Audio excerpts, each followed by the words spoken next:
এ মুসলমান ইমানদার আল্লাহর গোলামের দল, আমার আপনার পয়গম্বর নবী মুহাম্মদুর রাসূলুল্লাহ সাল্লাল্লাহু আলাইহি ওয়া আলিহি ওয়াসাল্লাম তায়েফ থেকে ফিরে আসলেন। উম্মে হানির ঘরে বসে আল্লাহর পয়গম্বর বারাক্রান্ত হৃদয় নিয়ে আল্লাহর কাছে দোয়া করেন, আল্লাহ ওরে আমার দয়ার মালিক, আমার যদি একটা বন্ধু থাকতো, বন্ধু আমার কষ্ট বুঝতো, তার কাছে আমার কষ্টটা শেয়ার করতাম। আমার যদি আত্মীয় স্বজন থাকতো, আমাকে সান্ত্বনা দিত। ওগো আমার আল্লাহ, এই দুনিয়ার জমিনে আমার আপন বলতে কেউ নাই। এই কথা বলে বলে আমার আপনার নবী উম্মে হানির ঘরে ঘুমিয়ে পড়লেন। সাথে সাথে আল্লাহর পক্ষ থেকে জান্নাত থেকে একটা বুরাক নিয়া জিবরাইল আমিন আল্লাহর পয়গম্বরের সামনে উপস্থিত হয়ে যান। সুবহানাল্লাহ। আল্লাহ রাসূলকে ঘুম থেকে জাগ্রত করলেন। আল্লাহর পয়গম্বর ঘুম থেকে জাগ্রত হওয়ার পর বললেন, ইয়া রাসূলুল্লাহ, ইয়া হাবিবাল্লাহ, আপনি যে আল্লাহর কাছে দোয়া করেছেন, আল্লাহ তাআলা আপনার দোয়া শুনেছেন, আল্লাহ তাআলা আপনাকে সালাম জানিয়েছে। দুই নাম্বার যে বিষয়, আল্লাহ তাআলা আপনার সাক্ষাতের জন্য বেকরার, আল্লাহ তাআলা আপনার সাক্ষাতের জন্য ব্যাকুল হয়ে আছেন। আল্লাহর পয়গম্বরকে জিবরাইল আমিন ওই ঘর থেকে উঠাইয়া জমজম কূপের পাশে নিয়ে গেলেন। চতুর্থবারের মতো রসুলের সিনাকে সাক করা হয়, বক্ষ বিদরণ করা হয়। আল্লাহ রাসূলের কণ্ঠনালী থেকে নাভি পর্যন্ত স্বর্ণের চাকু দ্বারা ছিঁড়ে ফেললেন। ভিতর থেকে হার্ট বের করলেন, হৃৎপিণ্ড বের করে স্বর্ণের একটা প্লেট নিলেন। এখানে ঈমান এবং হিকমতের নূরে পরিপূর্ণ ছিল। ওই প্লেটে রাখলেন। এরপর জমজম পানি দ্বারা ধৌত করিয়া আবার ওই হাড়টা আগের জায়গায় স্থাপন করলেন। যখন নাকি ওই হার্ট ওপেন সার্জারি শেষ হয়ে যায়, আল্লাহর পয়গম্বরের বাহুর পিছনে উভয় বাহুর মাঝে মোহরে নবুয়ত স্থাপন করলেন। আল্লাহর পয়গম্বরকে বললেন, ইয়া রাসূলুল্লাহ, ইয়া হাবিবাল্লাহ, আপনি ওই বুরাক নামক বাহনের উপর উঠুন। জোরে কোন সুবহানাল্লাহ। বুরাক নামক বাহন এটা একটা জান্নাতি প্রাণী। এটার রং ছিল সাদা। কোন কিতাবের মধ্যে লেখা হয় তার পিছনে দুইটা পাকা ছিল। এই বুরাকটা কত স্পিড ছিল, কিতাবের মধ্যে লেখা হয় এক একটা কদম তার দৃষ্টির শেষ সীমায় যায় রাখতো। জোরে কোন সুবহানাল্লাহ। আল্লাহর পয়গম্বরকে বুরাকের উপর উঠাইয়া ডানে জিবরাইল, বামে মিকাইল, সামনে পিছনে আল্লাহ তাআলার রহমতের অগণিত ফেরেশতা আল্লাহর পয়গম্বরকে নিয়ে চলতে লাগলেন। এক জায়গায় আল্লাহ রাসূল বলে, খেজুর গাছের বাগান পাইলাম। ওইখানে আমাকে জিবরাইল আমিন থামতে বললেন। আমি বুরাক থেকে নামলাম। বললেন, ইয়া রাসূলুল্লাহ, ইয়া হাবিবাল্লাহ, আপনি ওই জায়গায় 2 রাকাত নফল নামাজ আদায় করলেন। আমি 2 রাকাত নফল নামাজ আদায় করলাম। জিবরাইল বলল, ইয়া রাসূলুল্লাহ, ইয়া হাবিবাল্লাহ, আপনি এটা কোন জায়গায় নামাজ পড়ছেন জানেন? এটা হচ্ছে ইয়াসরিব। আপনি এক সময় ওই জায়গায় হিজরত করবেন। এই জায়গার নাম হবে মদিনাতুল মুনাওয়ারা। সুবহানাল্লাহ। আল্লাহ রাসূলকে ফের বুরাকের উপর ওঠানো হয়। এরপর আরেকটা জায়গায় যাত্রা বিরতি দেয়া হয়। রাসূলকে বললেন জিবরাইল, ইয়া রাসূলুল্লাহ, ইয়া হাবিবাল্লাহ, আপনি বুরাক থেকে নামেন, ওই জায়গায় 2 রাকাত নফল নামাজ আদায় করেন। আল্লাহর পয়গম্বর ওই জায়গাতে 2 রাকাত নফল নামাজ আদায় করলেন। জিবরাইল বলেন, ইয়া রাসূলুল্লাহ, ইয়া হাবিবাল্লাহ, আপনি কোন জায়গায় 2 রাকাত নফল নামাজ পড়ছেন জানেন? আল্লাহর পয়গম্বর বলল, না, জানা নাই। ইয়া রাসূলুল্লাহ, ইয়া হাবিবাল্লাহ, এটা হচ্ছে তুরে সাইনা, যেখানে নাকি মুসা পয়গম্বর আল্লাহর সাথে কথা বলেছিলেন। সুবহানাল্লাহ। সংক্ষেপ কথা, সামনে আরো গুরুত্বপূর্ণ কথা। এরপরে ওইখান থেকে আবার বুরাকে আরোহণ করলেন। 3য় নম্বরে আরেকটা জায়গায় বিরতি দেওয়া হয়। ওই জায়গাও 2 রাকাত নফল নামাজ আদায় করলেন। আল্লাহর পয়গম্বরকে জিবরাইল বললেন, ইয়া রাসূলুল্লাহ, ইয়া হাবিবাল্লাহ, ওই জায়গাটা কি জানেন? এটা হচ্ছে শুআয়ব নবীর জন্মস্থান। এই জায়গাটার নাম হচ্ছে মাদায়ান। সুবহানাল্লাহ। এরপরে আল্লাহর পয়গম্বরকে মসজিদ আকসা পর্যন্ত নিয়ে যাওয়া হয়। এরপরে জিব্রাইল আমিন একটা পাথরের মধ্যে আঙ্গুল দ্বারা ছিদ্র করলেন, ওই বুরাকটা এখানে বাঁধলেন। আল্লাহ তাআলা কুদরতিভাবে সমস্ত নবীদেরকে এখানে একত্রিত করেছিলেন। আজান হয়ে গেছে, সমস্ত নবীরা পর্যন্ত সারিবদ্ধভাবে দাঁড়িয়ে গেছে। আজকের এই এত বড় জামাতের ইমামতি কে করবে? জিবরাইল আমিন আল্লাহর পয়গম্বরকে হাত ধরে ইমামের জায়গায় দাঁড় করালেন। সুবহানাল্লাহ। ইয়া রাসূলুল্লাহ, ইয়া হাবিবাল্লাহ, দয়ার নবী গো, মায়ার নবী গো, আজকে মুবারক জামাতের ইমাম হওয়ার যোগ্য একমাত্র আপনি। সুবহানাল্লাহ। আল্লাহ রাসূল 2 রাকাত নফল নামাজ আদায় করলেন, ডান দিকে সালাম ফিরালেন, বাম দিকে সালাম ফিরালেন। সালাম ফিরানো যখন শেষ হয়ে গেল, জিবরাইল আমিন কানে কানে বলে, ইয়া রাসূলুল্লাহ, ইয়া হাবিবাল্লাহ, আপনি কোন জায়গায় এসেছেন জানেন? আর আপনার পিছনে কারা কারা নামাজ পড়েছে জানেন? জিবরাইলকে বলল, ইয়া আর ও ভাই জিবরাইল, আমার তো জানা নাই। জিবরাইল আমিন বলল, পয়গম্বর, আপনার পিছনে সমস্ত নবীরা এবং আল্লাহর রহমতের লক্ষ লক্ষ ফেরেশতারা আপনার পিছনে ইক্তেদা করেছে। সুবহানাল্লাহ। এই কথাটা আল্লাহ তাআলা কালামে পাকে বলেন, সুবহানাল্লাযী আসরা বিআবদিহি লাইলাম মিনাল মাসজিদিল হারামি ইলাল মাসজিদিল আকসা। পবিত্র মহিমাময় তিনি, যিনি নাকি তার বান্দাকে মসজিদে হারাম থেকে মসজিদে আকসা পর্যন্ত রাতের বেলায় ভ্রমণ করিয়েছেন। এই যে মসজিদে হারাম, বাইতুল্লাহ শরীফ থেকে মসজিদে আকসা পর্যন্ত যে ভ্রমণটা, এটাকে কোরআনের ভাষায় বলা হয় ইসরা, মানে নৈশ ভ্রমণ। এরপর বাইতুল মুকাদ্দিস, মসজিদে আকসা থেকে আরশ পর্যন্ত যে ভ্রমণটা, এই ভ্রমণটাকে বলা হয় মেরাজ, মানে ঊর্ধ্বগমন। জোরে কোন সুবহানাল্লাহ। এ মুসলমান ইমানদার আল্লাহর গোলামের দল, এবার আল্লাহর পয়গম্বর মেরাজে বাইতুল আকসা থেকে মসজিদে আকসা থেকে কিভাবে গিয়েছিলেন? কেউ কেউ বলে বুরাক নামক বাহনে চড়ে গিয়েছিলেন, তবে বিশুদ্ধ মত হচ্ছে ওই মসজিদে আকসা থেকে জান্নাত পর্যন্ত একটা সিঁড়ি স্থাপন করা হয়। সুবহানাল্লাহ। এবার মজার ঘটনা হচ্ছে, আল্লাহর পয়গম্বরকে জিবরাইল আমিন নিয়ে চলতে লাগলেন। প্রথম আকাশে চলে গেলেন। প্রথম আকাশে জিবরাইল দরওয়াজার মধ্যে করাঘাত করলেন। ভিতর থেকে ফেরেশতা আওয়াজ করলো, কে? আনা জিবরাইল, আমি জিবরাইল। ওয়া মুহাম্মদ, তোমার সাথে কে? ওয়া মুহাম্মাদুর রাসূলুল্লাহ সাল্লাল্লাহু আলাইহি ওয়া আলিহি ওয়াসাল্লাম। তাকে কি আমন্ত্রণ করা হয়েছে? তার যাত্রা কি শুরু হয়েছে? জিবরাইল বলে, হ্যাঁ, তার যাত্রা শুরু হয়েছে। এবার ফেরেশতা বলল, তার জন্য অভিনন্দন। দরজা খুলে দিল। আল্লাহর পয়গম্বর প্রথম আকাশে উঠে গেলেন। সুবহানাল্লাহ। আল্লাহর পয়গম্বর প্রথম আকাশে উঠে যাওয়ার পর আমাদের আদি পিতা আদম পয়গম্বরের সাথে সাক্ষাৎ হয়। জিবরাইল বলে, ইয়া রাসূলুল্লাহ, ইয়া হাবিবাল্লাহ, তিনি হচ্ছেন আপনার পিতা আদম, তাকে সালাম করেন। আমার আপনার নবী আদম পয়গম্বরকে সালাম করলেন। আদম নবী সালামের উত্তর দিলেন। এরপর বললেন, মারহাবান বি ইবনি সালেহ, হে আমার নেককার সন্তান, তোমার জন্য স্বাগতম। হে নেককার নবী, হে নেককার সন্তান, তোমার জন্য স্বাগতম। সিরাতে ইবনে হিশাম, সিরাতে মুস্তাফার বর্ণনা এসেছে, আল্লাহর পয়গম্বর তাকায়া তাকায়া দেখে আদম পয়গম্বর একবার ডান দিকে তাকায়। ওই ডান দিকে উনি ক্ষুদ্র ক্ষুদ্র মানুষের আকৃতিতে অনেকগুলা মানুষ দেখতে পায়। এবার হাসে। আবার বাম দিকে তাকায়, আদম পয়গম্বর ক্ষুদ্র ক্ষুদ্র পানি দেখতে পায়, উনি কেঁদে ফেলে।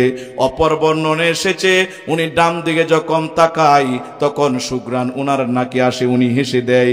আবার যখন বাম দিকে তাকায় তখন দুর্গন্ধ উনার নাকে এসে উনি কেঁদে দেয়। জিবরাইলকে বললেন, ও ভাই জিবরাইল, আমার পিতা আদম এটা কেন করছেন? জিবরাইল বললেন, ইয়া রাসূলুল্লাহ, ইয়া হাবিবাল্লাহ, উনি যখন ডান দিকে তাকায়, ডান দিকে হচ্ছে ওনার নেককার সন্তান, এরা হচ্ছে জান্নাতি। তাই বাবা যখন তার সন্তানদেরকে আনন্দিত অবস্থায় দেখে হেসে ফেলে, আর বাম দিকে যারা আছে এরা হচ্ছেন আল্লাহর নাফরমান বান্দা, আদম পয়গম্বরের অবাধ্য সন্তান। এরা হচ্ছে সুদকুর, এরা হচ্ছে ঘুষখোর, এরা হচ্ছে মদকুর, এরা হচ্ছে গাঁজাকুর, এরা হচ্ছে জালেম, এরা হচ্ছে কাফের বেঈমান, এরা হচ্ছে জাহান্নামী মানুষ। তাই বাবা যখন তার সন্তানদেরকে জাহান্নামের আগুনে জ্বলতে দেখে বাবা কেঁদে ফেলে। প্রথম আকাশের সফর শেষ, দ্বিতীয় আকাশে পদার্পণ করলেন। দরজায় আঘাত করলেন। ফেরেশতা বললেন, তুমি কে? আনা জিবরাইল, আমি হচ্ছি জিবরাইল। ওয়া মাম্মাক, তোমার সাথে কে? সে হচ্ছে নবী মুহাম্মদুর রাসূলুল্লাহ। তার যাত্রা কি শুরু হয়েছে? হ্যাঁ, শুরু হয়েছে। ফেরেশতারা আমার নবীকে অভিনন্দন জানাইলেন। আমার আপনার নবী এবার দ্বিতীয় আকাশে পদার্পণ করলেন। আল্লাহ রাসূল বলে, দ্বিতীয় আকাশে যাওয়ার পর হযরত ইয়াহইয়া এবং ঈসা পয়গম্বরের সাথে সাক্ষাৎ হয়ে যায়। তাদেরকে আল্লাহ রাসূল সালাম দিলেন, তারা সালামের জবাব দিল। এরপর তারা বলল, হে আমার নেককার ভাই, নেককার নবী, তোমার জন্য সুস্বাগতম। এবার তৃতীয় আকাশের পালা। তৃতীয় আকাশে সেম ফেরেশতা বলল, তুমি কে? আমি জিবরাইল। তোমার সাথে কে? আমার সাথে নবী মুহাম্মদুর রাসূলুল্লাহ সাল্লাল্লাহু আলাইহি ওয়াসাল্লাম। তার যাত্রা কি শুরু হয়েছে? হ্যাঁ, তার যাত্রা শুরু হয়েছে। ফেরেশতারা অভিনন্দন জানাইলেন। আল্লাহ রাসূল বলে, তৃতীয় আকাশে যে আমার ভাই ইউসুফের সাথে সাক্ষাৎ হয়ে যায়। জোরে কোন সুবহানাল্লাহ। আল্লাহ রাসূল বলে, আমার ভাই ইউসুফকে আল্লাহ তাআলা অনেক সুন্দরের অধিকারী করেছিলেন।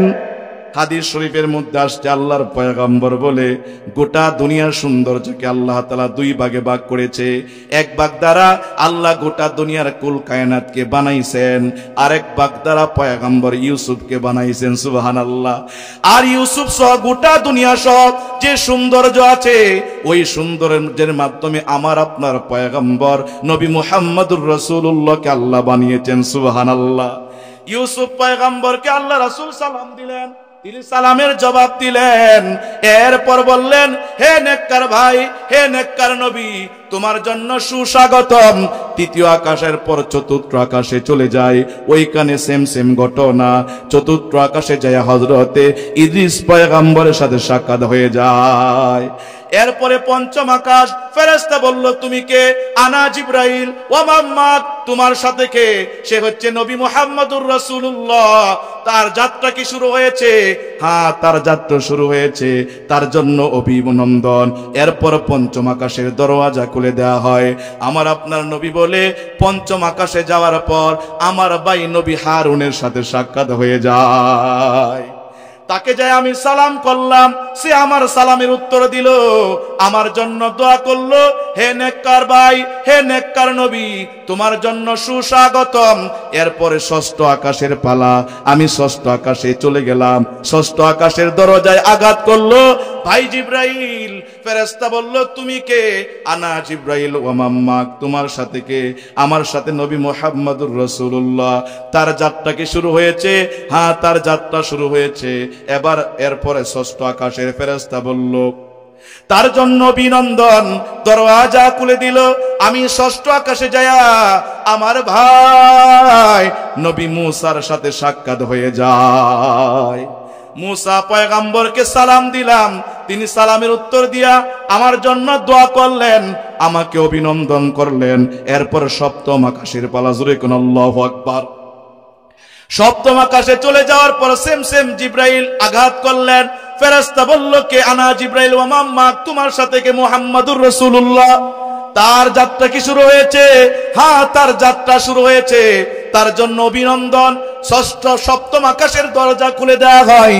আল্লাহর পয়গম্বর ষষ্ঠ আকাশে প্রবেশ করার পর ওখানে বাবা জাতির পিতা ইব্রাহিম পয়গম্বরের সাথে সাক্ষাৎ হয়ে যায়। আল্লাহ রাসূল বলে, ও আমার সাহাবায়ে কেরাম, আমি তাকায়া দেখলাম আমার পিতা ইব্রাহিম বাইতুল মামুরে হেলান দিয়ে বসে আছেন। জোরে কোন সুবহানাল্লাহ। বাইতুল মামুর এটা সপ্তম আকাশে স্থাপন করা হয়। ওই বাইতুল মামুর হচ্ছে ফেরেশতাদের কিবলা। ওই বাইতুল মামুরটা এমন ভাবে স্থাপন করা হয়েছে, যদি বাইতুল মামুর থেকে একটা ডিল নিক্ষেপ করা হয়, ওই ডিলটা মাঝ বরাবর কানায়ে কাবা বাইতুল্লাহ কাবা গড়ের ছাদের উপর পড়বে। জোরে কোন সুবহানাল্লাহ। ওই বাইতুল মামুরে 70,000 ফেরেশতা একবার তওয়াফ করে একবার যে যায়, কিয়ামত পর্যন্ত তারা আর আসবে না। সুবহানাল্লাহ। এরপর আল্লাহর পয়গম্বর বলেন, আমি আমার পিতা ইব্রাহিমকে সালাম দিলাম। আমার পিতা ইব্রাহিম দেখতে আমার মতো। সুবহানাল্লাহ। উনি সালামের উত্তর দিল, আমার জন্য দোয়া করলো, হে নেককার সন্তান, হে নেককার নবী, তোমার জন্য অভিনন্দন, সুস্বাগতম। আমি ওখান থেকে সাক্ষাৎ করে আমাকে এরপরে সিদরাতুল মুনতাহা নিয়ে যাওয়া হয়। জোরে কোন সুবহানাল্লাহ। সিদরাতুল মুনতাহাটা এমন একটা জায়গা, এমন একটা গাছ, এটা হচ্ছে বড়ই বৃক্ষ। এটার এক একটা পাতা হাতির কানের মতো বড়, এক একটা ফল ডেক্সির চেয়ে আরো বড়। জোরে কোন সুবহানাল্লাহ। ওইখানে যায়া আমি রং বেরঙের জিনিস দেখতে পারলাম, স্মরণের অনেক কিছু পোকামাকড় দেখতে পারলাম, অনেক আশ্চর্যজনিত জিনিস আমি দেখতে পাইলাম। আল্লাহর পয়গম্বর বলে ওই সিদরাতুল মুনতাহায় যাওয়ার পর আমি জিব্রাইলকে তার আসল আকৃতিতে দেখতে পাই। সুবহানাল্লাহ। আমি তাকায় তাকায় দেখলাম। আমার কথা কি বুঝতেছেন? খুব দ্রুত হয়ে যাচ্ছে নাকি? আসলে সময়টা কি পাবো কিনা, আমাকে 1 ঘন্টা সময় দেওয়া হয়েছে, এজন্য খুব দ্রুত করছি যাতে করে আসল যে মাকসাদটা, এই আলোচ্য বিষয়টা আপনাদের কাছে দিতে পারি। কষ্ট হচ্ছে বুঝতে। যাই হোক, তো বলতেছিলাম আল্লাহ রাসূল বলে ওখানে যা জিব্রাইল আমিনকে আমি আসল আকৃতিতে দেখতে পাই। আমি তাকায়া তাকায়া দেখলাম জিব্রাইল আমিনের 6-7টা ডানা। জোরে কোন সুবহানাল্লাহ। ওই সিদরাতুল মুনতাহার নিচ থেকে 4টা নদী প্রবাহমান হয়েছে। 2টা হচ্ছে জাহের, 2টা হচ্ছে বাতেন। বাতেন 2টা হচ্ছে জান্নাতের নহর। জোরে কোন সুবহানাল্লাহ। একটা হচ্ছে হাউজে কাউসার, আর একটা হচ্ছে সালসাবিল নামক নদী। জোরে কোন সুবহানাল্লাহ। আর 2টা নদী দুনিয়া জমিনে প্রবাহমান হয়েছে। একটা হচ্ছে ফুরাত নদী, আর একটা হচ্ছে নীল নদী।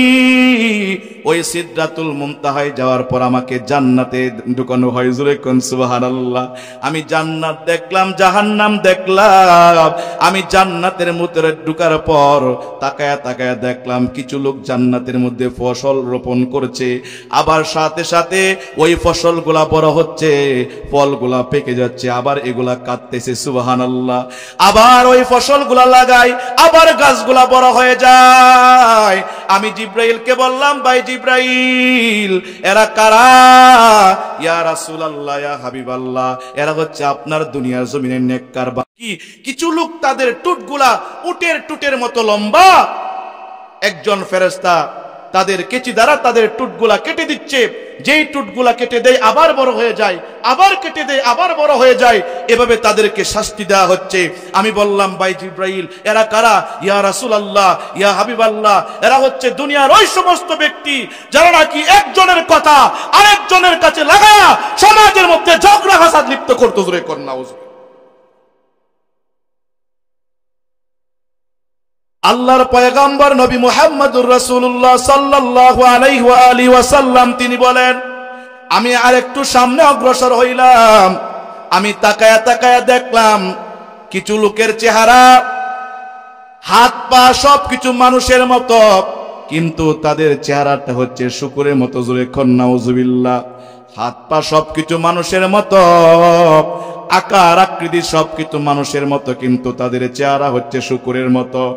আমি জিব্রাইলকে বললাম, ভাই জিব্রাইল, এরা কারা? জিব্রাইল আমিন বলল, ইয়া রাসূলুল্লাহ, ইয়া হাবিবাল্লাহ, এরা হচ্ছে ওই সমস্ত ব্যক্তি যারা নাকি দুনিয়ার জমিনে মিথ্যা কথা বলতো এবং মিথ্যা সাক্ষ্য দিত। জোরে কোন নাউজুবিল্লাহ। এরা কারা? এরা দুনিয়ার ওই সমস্ত ব্যক্তি যারা মিথ্যা কথা বলতো এবং মিথ্যা সাক্ষ্য দিত। জোরে কোন নাউজুবিল্লাহ।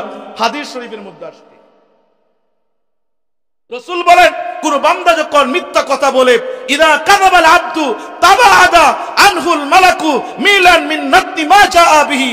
কোন বান্দা যখন মুখ দ্বারা মিথ্যা বলে, মিথ্যা বলার কারণে তার মুখ থেকে যে দুর্গন্ধ বের হয়, ফেরেশতারা অনেক দূর পর্যন্ত ভেগে চলে যায়। জোরে কোন নাউজুবিল্লাহ।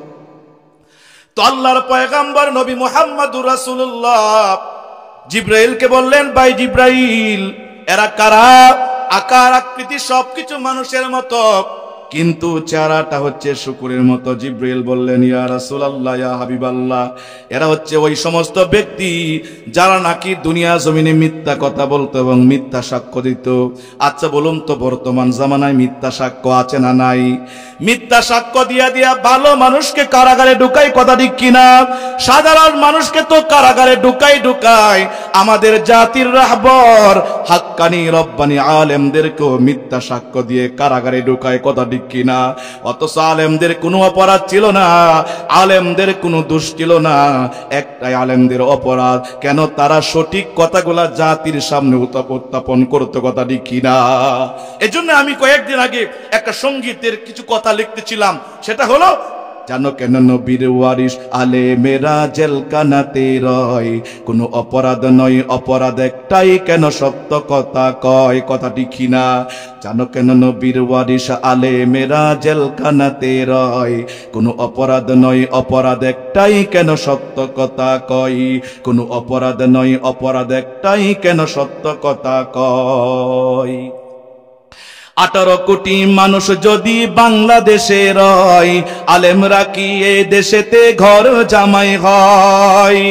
18 কোটি মানুষ যদি বাংলাদেশে রয়, আলেমরা কি এ দেশেতে ভাড়াটিয়া হয়? আচ্ছা মতো দিব, তোদের সময় বেশি নয়। কোনো অপরাধ নয়, অপরাধ একটাই, কেন সত্য কথা কয়? জানো কেন নবীর ওয়ারিস আলেমেরা জেলখানাতে রয়? কোনো অপরাধ নয়, অপরাধ একটাই, কেন সত্য কথা কয়, কথা ঠিক কিনা? হক্কানি আলেমদেরকে যারা নাকি মিথ্যা সাক্ষ্য দিয়ে একের পর এক মামলা দিয়ে দিয়ে ওই বাতিলদের বন্দিশালায় বন্দি করে রেখেছ, মরতে দেরি তোদের ছাড়া শুকরের মতো মরতে দেরি হবে না, কথা ঠিক কিনা? মরতে দেরি।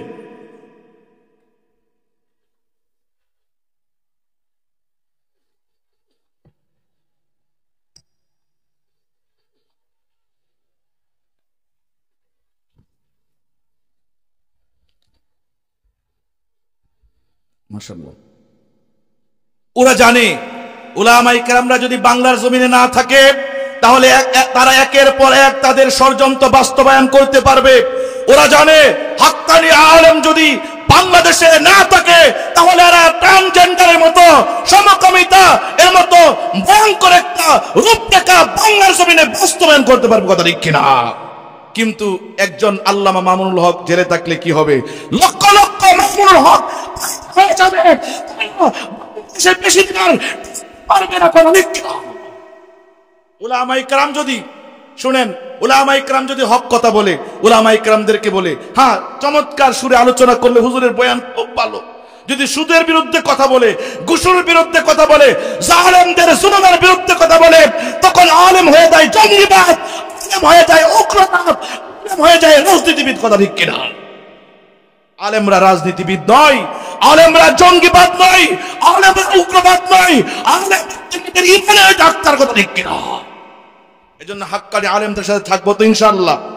দাওয়াত ও তাবলীগের ইজতেমা গেছে না, আলেমদের তত্ত্বাবধানে ইজতেমায় আমরা সব সময় অংশগ্রহণ করব। যারা নাকি বলে আমাদের সাথেও আলেম আছে, ইসলামের বাতিল দল, আর যারা বলে আমরা আলেমের সাথে আছি, আমার দল, কথা ঠিক কিনা? গত 27 তারিখ মাহফিল ছিল হোসেনপুর বাজারে, বয়ান করতেছিলাম, হঠাৎ করে আলোচনার প্রাসঙ্গিক ক্রমে এক জায়গায় বলেছিলাম যে দাওয়াত ও তাবলীগ 100 বছরের মেহনত, গোটা বিশ্বের এমন কোন জায়গা নাই যে জায়গায় দাওয়াত ও তাবলীগের মেহনত নাই। আজকে এক শ্রেণীর মানুষ এরা দাওয়াত ও তাবলীগ থেকে বের হইয়া নতুন একটা তাবলীগ সৃষ্টি করতে চায়। বলার পর যে মাদ্রাসার প্রতিষ্ঠাতা উনি এত রাগান্বিত হয়েছে, উনি পরে জানতে পারলাম উনি নাকি ওই দলের সদস্য, জোরে কন্যা নাউজুবিল্লাহ। কিন্তু বললে কি হবে, হাক্কানি আলেমরা তো হক কথা বলবে। যদিও আমাকে হাদিয়া কম দিছে, হাদিয়াটা দেয়া তো প্রশ্ন না, রিজিকের মালিক আল্লাহ, তবে হকের পক্ষে থাকবো, হক কথা বলবো, হকের উপর মৃত্যুবরণ করবো, এটাই আমাদের জীবনের সবচেয়ে বড় চাওয়া পাওয়া, কথা ঠিক কিনা?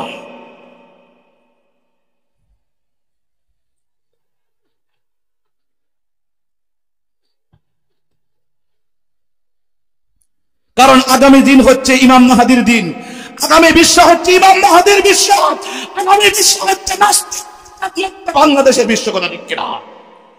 ওরা কোথায় দিয়ে পালাবে, কোন রাস্তা দিয়ে পালাবে, এখন থেকে রাস্তা খোঁজা দরকার। কারণ ওরা যতই চক্রান্ত করুক না কেন, ষড়যন্ত্র করুক না কেন, আল্লাহর ফয়সালাকে ওরা বন্ধ করতে পারবে না, কথা ঠিক কিনা? আল্লাহ আমাদের সকলকে হেদায়েত দান করুন, আমিন। আপনাদের কষ্ট হয়েছে?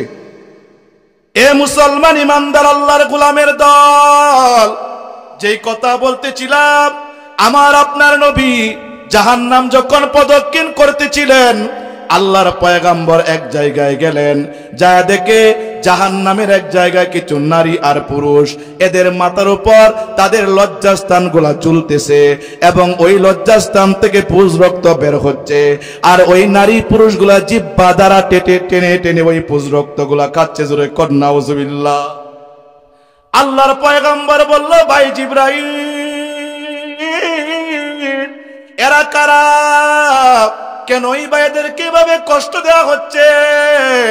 জিবরাইল আমিন বলল, ইয়া রাসূলুল্লাহ, ইয়া হাবিবাল্লাহ, এরা হচ্ছে আপনার উম্মতের ওই সমস্ত নারী পুরুষ যারা দুনিয়ার অল্প লজ্জতের জন্য, অল্প মজার জন্য জিনা নামক মরণ বেদী ওই গুনার মধ্যে লিপ্ত হয়েছিল। জোরে কর নাউজুবিল্লাহ। এটা মরণ বেদী, এই জন্যই বললাম, আপনি যখন জিনা করলেন আপনি কিন্তু পৃথিবী থেকে বেঁচে থাকার হারিয়ে ফেললেন। কথা ঠিক কিনা? কারণ কোরআন হাদিসের বিধান হচ্ছে, কোরআনের বিধান হচ্ছে, যদি ইসলামী স্টেট হয়, যদি বিবাহিত পুরুষ আর নারী জিনা করে তার একমাত্র শাস্তি হচ্ছে মৃত্যুদণ্ড। কথা ঠিক কিনা? আল্লাহর পয়গম্বরকে বললেন, ইয়া রাসূলুল্লাহ, ইয়া হাবিবাল্লাহ, এরা ওই সমস্ত নারী পুরুষ যারা দুনিয়ার জমিনে অল্প লজ্জতের জন্য, মজার জন্য জিনার মধ্যে লিপ্ত হয়েছিল, ব্যভিচারের মধ্যে লিপ্ত হয়েছিল, এজন্যই তাদেরকে জাহান্নামে এভাবে শাস্তি দেওয়া হচ্ছে। নাউজুবিল্লাহ। আল্লাহর পয়গম্বর আর একটু সামনে অগ্রসর হলেন। আল্লাহর পয়গম্বর তাকায় তাকায় দেখি কিছু মহিলা, তাদের মাথার চুলগুলা এলোমেলো, চেহারাগুলা বিভৎস। ওই মহিলাগুলাকে তারা ওই কুকুরের মতো চিৎকার করছে, আর্তনাদ করছে। আল্লাহর পয়গম্বর বলেন, ভাই জিবরাইল, এই সমস্ত মহিলা কারা আর কেনই বা তাদেরকে এভাবে শাস্তি দেওয়া হচ্ছে? জিবরাইল আমিন বলে, ইয়া রাসূলুল্লাহ, ইয়া হাবিবাল্লাহ, এরা হচ্ছে দুনিয়ার জমিনে ওই সমস্ত মহিলা যারা নাকি তাদের স্বামীর সাথে ঝগড়ায় লিপ্ত হতো, স্বামীর সাথে তর্কয় লিপ্ত হতো। জোরে কর নাউজুবিল্লাহ। আমার মা বোনরা, আমি এই কথাটা সব জায়গায় বলি, এই দুনিয়ার জমিনে আপনার জন্য সবচাইতে বড় পীর, সবচাইতে বড় মুরব্বী হচ্ছে আপনার স্বামী।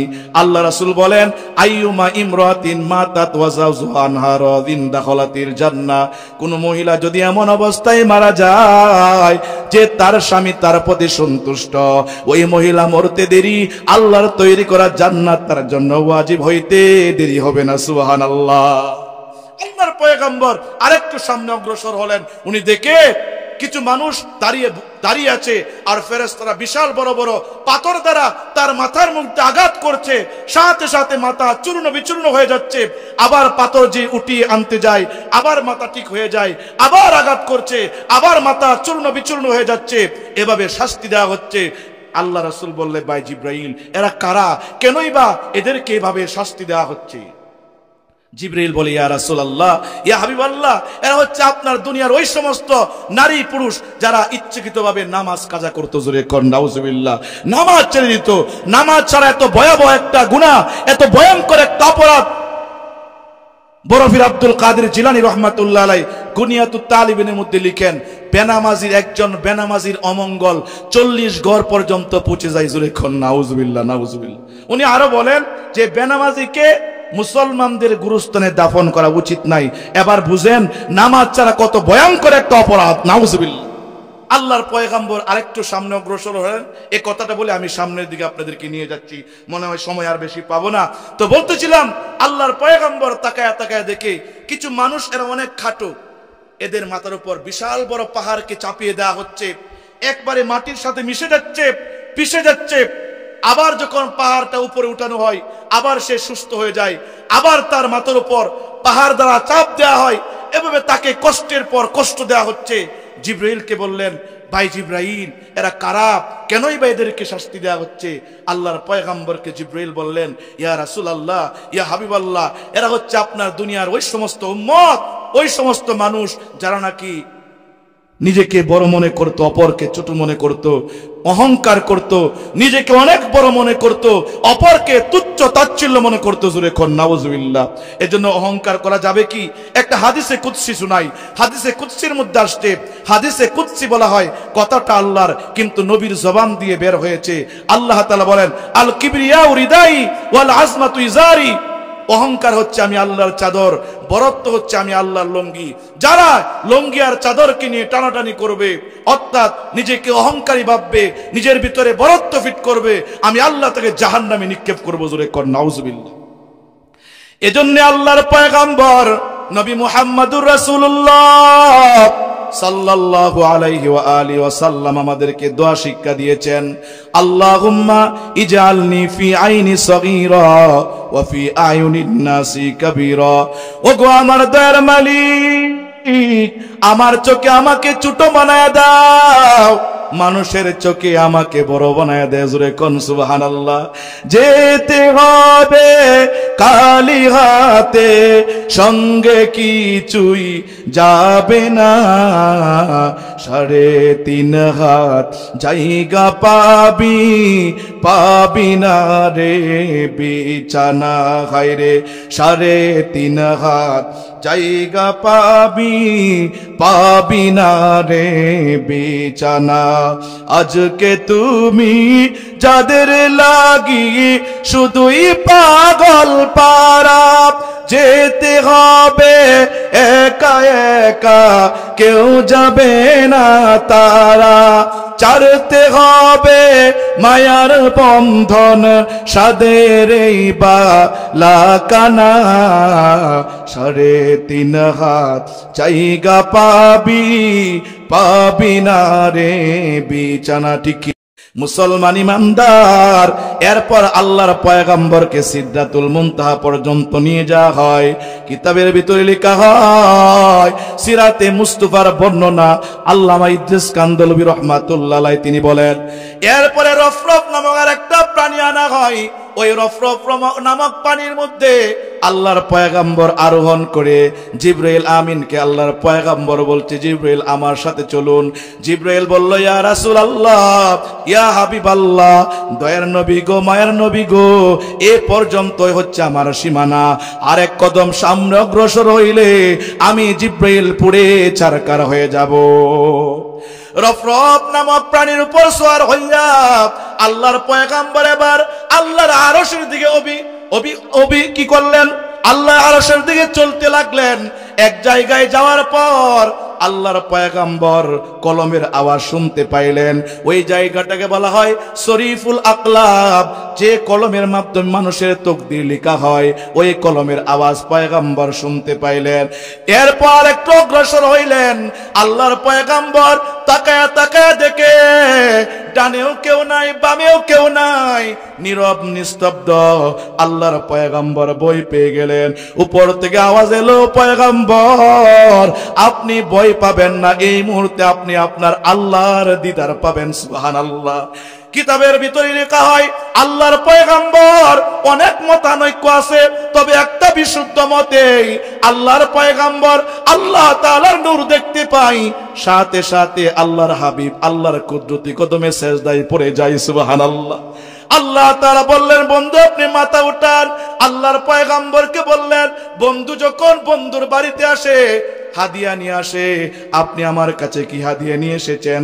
আল্লাহর পয়গম্বর 3টা জিনিস পেশ করলেন, আত্তাহিয়াতু লিল্লাহি ওয়াস সালাওয়াতু ওয়াত তাইয়্যিবাত। আমার জীবনে যত বদনী ইবাদত আছে, যত শারীরিক ইবাদত আছে, যত মালিক ইবাদত আছে, যত আত্মিক ইবাদত আছে, সবকিছু আপনার সামনে পেশ করলাম। আল্লাহ তাআলা তার বন্ধুর জবাবে 3টা জিনিস দিলেন। 1 নাম্বার, আসসালামু আলাইকা আইয়ুহান নাবিয়্যু ওয়া রাহমাতুল্লাহি ওয়া বারাকাতুহু। সালাম নামক হাদিয়া দিলেন, রহমত নামক হাদিয়া দিলেন, এরপরে শান্তি নামক, রহমত, বরকত নামক হাদিয়া দিলেন। আল্লাহর পয়গম্বর দিলেন 3টা, আল্লাহও দিলেন 3টা। এরপরে আল্লাহর পয়গম্বর বলেন, আসসালামু আলাইনা ওয়া আলা ইবাদিল্লাহিস সালিহিন। লম্বা কথা দিকে যাব না। আল্লাহর পয়গম্বর আল্লাহর কাছ থেকে বিদায় নিয়ে যখন চলে আসতেছিলেন, তখন আল্লাহর পক্ষ থেকে মেরাজ থেকে রাসূল 3টা জিনিস নিয়ে আসলেন।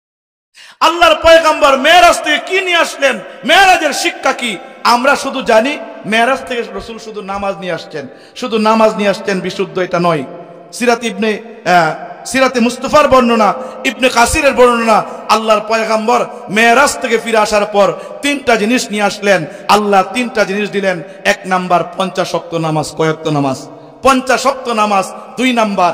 এটা পড়ে বলছি, রাসূল যখন 50 ওয়াক্ত নামাজ নিয়ে সন্তুষ্ট চিত্তে ফিরে আসতেছিলেন, সপ্তম আকাশে ইব্রাহিম পয়গম্বরের সাথে সাক্ষাৎ হয়, উনি কিছু বললেন না। ষষ্ঠ আকাশে মুসা পয়গম্বরের সাথে সাক্ষাৎ হয়, আল্লাহর সাথে কথা হইছে, হ্যাঁ কথা হইছে। কি দিছেন? 50 ওয়াক্ত নামাজ।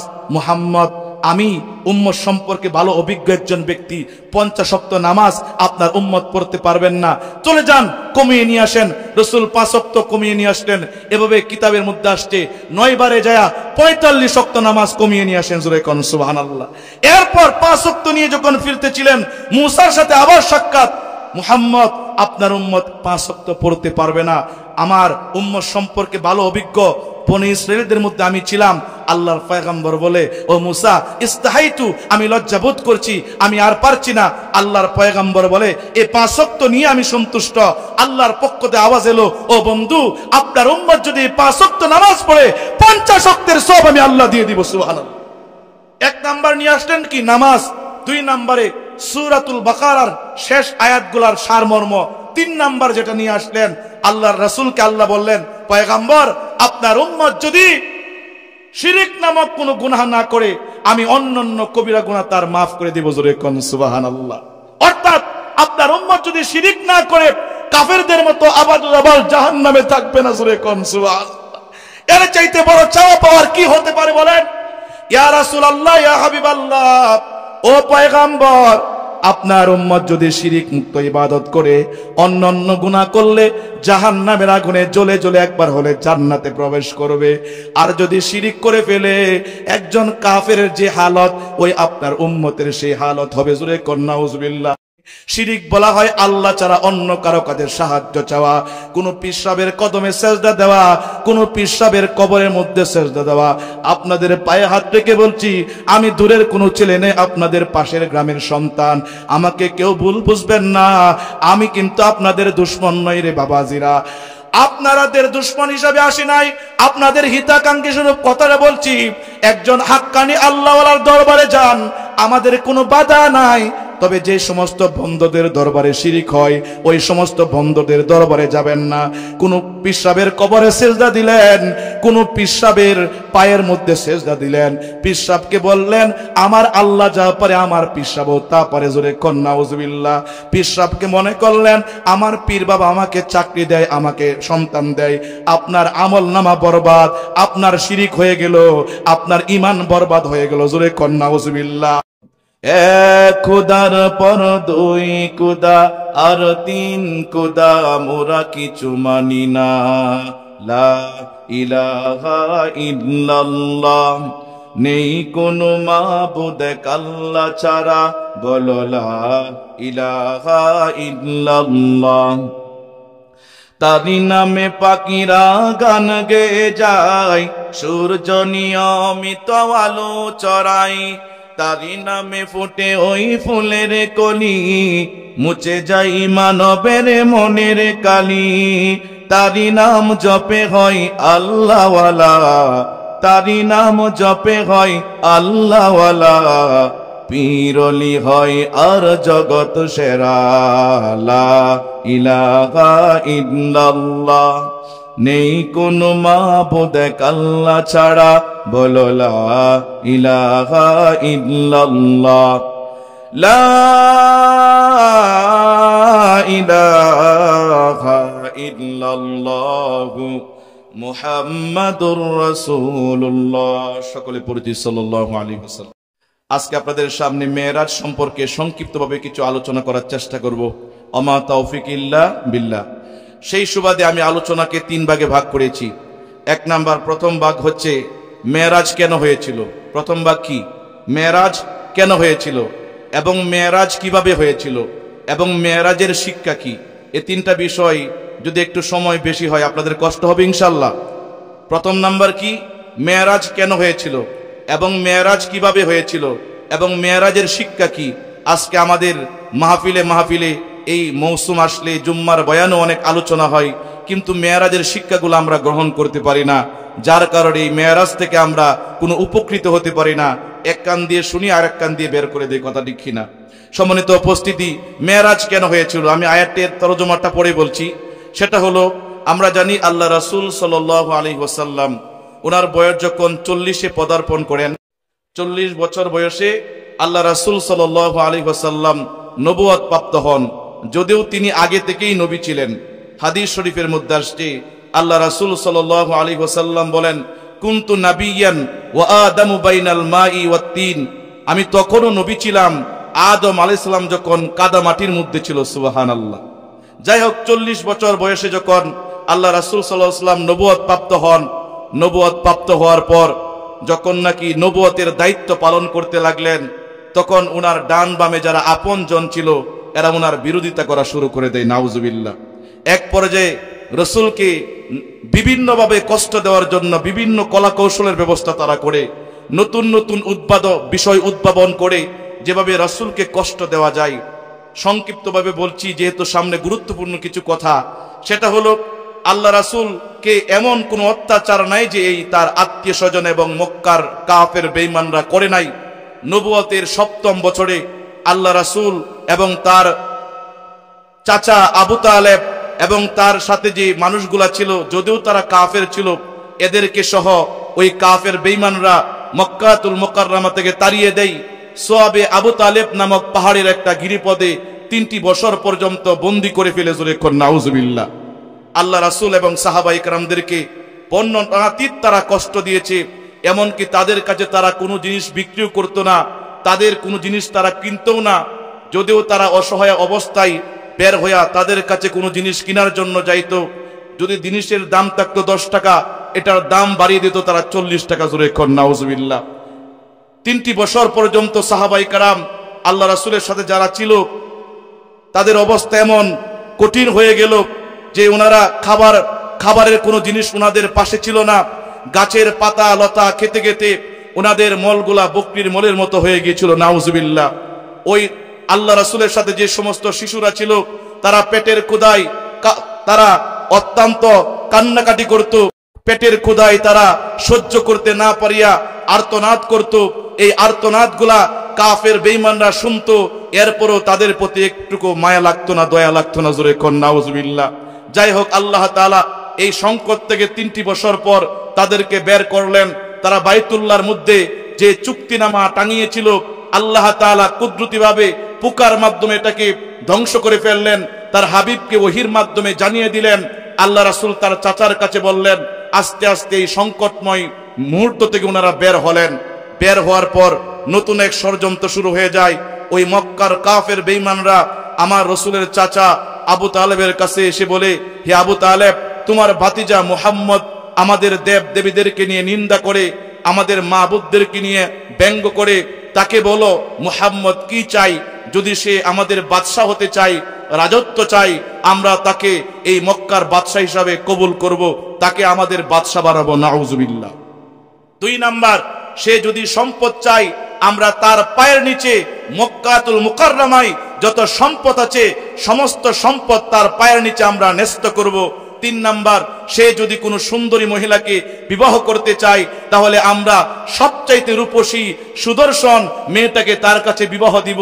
আল্লাহ রাসূলের চাচা যখন এই প্রস্তাবটা ভাতিজা মুহাম্মদের কাছে বললেন, আল্লাহ রাসূল বলছেন, চাচা যান, তারা যদি আমার এক হাতে চন্দ্র এনে দেয়, আরেক হাতে সূর্য এনে দেয়, এরপর আমি কালিমার দাওয়াত থেকে পিছু পা হটব না। হয়তোবা তারা আমাকে মেরে ফেলবে, অথবা দাওয়াত দিতে দিতে আমি আমার জীবনটাকে শেষ করে ফেলবো। এই কথা বলে আল্লাহ রাসূল কেঁদে ফেললেন। আল্লাহর পয়গম্বরের চাচা আবু তালেব বললেন, ভাতিজা তোমার যা করার তা করো, আমি তোমাকে বাধা দিব না। সম্মানিত উপস্থিতি, নবুয়তের 10ম বছর ওনার চাচা, যদিও ব্যক্তিটা কাফের ছিল, রসুলের মাথার উপর ছায়া স্বরূপ ছিল। যতদিন পর্যন্ত আবু তালেব জীবিত ছিলেন, মুহাম্মদ সাল্লাল্লাহু আলাইহি ওয়াসাল্লামের দিকে কাফের বেঈমানরা অত্যাচার করবে তো দূরের কথা, রক্ত চক্ষু করে তাকানোর সাহস পায় নাই। নবুয়তের 10ম বছর ওনার চাচা দুনিয়া থেকে বিদায় হয়ে গেলেন। এই বছরেই ওনার সুখে দুঃখে যিনি পাশে ছিলেন, আম্মা জান খাদিজাতুল কুবরা রাদিয়াল্লাহু তাআলা আনহা দুনিয়া জমিন থেকে বিদায় হয়ে গেলেন। আল্লাহর পয়গম্বর একা হয়ে গেলেন। এবার তিনি মনে মনে ভাবলেন, গড়ের লোকেরা যেহেতু আমার দাওয়াত গ্রহণ করে নাই, আমি একটু বাহিরে যায় দেখি আমার দাওয়াত কি এরা গ্রহণ করে কি করে না। সম্মানিত উপস্থিতি, মেরাজ কেন হয়েছিল 2 মিনিটেই কথাটা আপনাদের সামনে উপস্থাপন করছি। এরপর আল্লাহ রাসূল তায়েফের সাকি গোত্রের কাছে যায়, যে গোত্রের মধ্যে 3 ভাইয়ের নেতৃত্বে গোটা গোত্রটা পরিচালিত হইতেছিল। তাদের কাছে যায় ইসলামের সৌন্দর্য তুলে ধরল। তাদের মধ্যে বড় ভাই বলল, আল্লাহ যদি তোমাকে নবী হিসাবে পাঠায় তাহলে বাইতুল্লাহ শরীফ ভেঙে কান কান হইতে বেশি দেরি হবে না। জোরে কোন নাউজুবিল্লাহ। 2 নাম্বার ভাই বলল, আল্লাহ কি নবুয়তি দেওয়ার জন্য আর কোনো মানুষ পাইলই না, তোমার মতো একজন মানুষকে নবুয়তি দিল। 3 নাম্বার ভাই বলল, সে একটু আদো বলা ছিল, আমি তোমার সাথে কথা বলবো না, কারণ তুমি যদি সত্যি সত্যি নবী হও তাহলে কথাটা বলাটা তো বেয়াদবি, তোমার সাথে তর্ক করা বেয়াদবি। আর যদি নবী না হও, মিথ্যাবাদী হও, কথা বলার প্রয়োজনই নাই। তারা তো দাওয়াত গ্রহণ করলই না। আল্লাহ রাসূল বারাক্রান্ত হৃদয় নিয়া ফিরে আসলো। ওই তায়েফের দুষ্ট যুবকদেরকে রসুলের পিছনে লেলিয়ে দিল। তারা পাথরের আঘাতে আঘাতে আমার নবীর গোটা মুবারক দেহটাকে রক্তে রঞ্জিত করে ফেলল। পায়ের সাথে জুতা মুবারক লেগে গেল। আল্লাহর পয়গম্বর ঐতিহাসিক দোয়া করলেন। সাথে সাথে আকাশ থেকে ফেরেশতারা অবতীর্ণ হয়ে বলল, ইয়া রাসূলুল্লাহ, ইয়া হাবিবাল্লাহ, আপনি একটু অনুমতি দেন, পাহাড়ের মাধ্যমে এদেরকে ধ্বংস করে দেওয়া হবে। আল্লাহর পয়গম্বর বললেন, ও আমার ফেরেশতা জিব্রাইল, ও আমার ভাই জিব্রাইল, আল্লাহুম্মা হদি কওমি ফাইন্নাহুম লা ইয়ালামুন, আমার কওমদেরকে আল্লাহ হেদায়েত দান করুক, কারণ তারা বুঝে না। জোরে কোন সুবহানাল্লাহ। আল্লাহর পয়গম্বর চলে আসলেন। শেষ কথা, পয়গম্বর চলে এসে উনি উনার ফুফির ঘর উম্মে হানির ঘরে বসে বসে আল্লাহর কাছে কেঁদে কেঁদে বললেন, আল্লাহ, আমি ঘরের মানুষদেরকে দেখলাম, বাহিরের মানুষদেরকে দেখলাম, আপন মানুষদেরকে দেখলাম, পর মানুষের আচরণও পাইলাম, কেউ আমাকে তাদের কাছে জায়গা দিল না। ওগো আল্লাহ, আমার তো এই দুনিয়া জমিনে কেউ নাই। ওগো আমার দয়ার মালিক, আমার যদি একটা বন্ধু থাকতো, বন্ধু আমার কষ্টের কথা বুঝতো, আমার যদি আত্মীয় স্বজন থাকতো, আমাকে একটু সান্ত্বনা দিত। জোরে কোন সুবহানাল্লাহ।